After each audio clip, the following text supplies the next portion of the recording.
আজ থেকে বাকিটা জীবন নামাজ পড়ে যাব, যতদিন বাঁচব। আজ থেকে বাকিটা সময় নামাজ পড়ে যাব, যতদিন বাঁচব।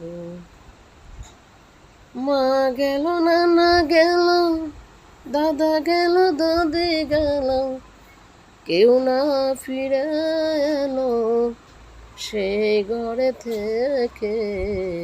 আজ থেকে বাকিটা সময় নামাজ পড়ে যাব, যতদিন বাঁচব। আজ থেকে বাকিটা সময়।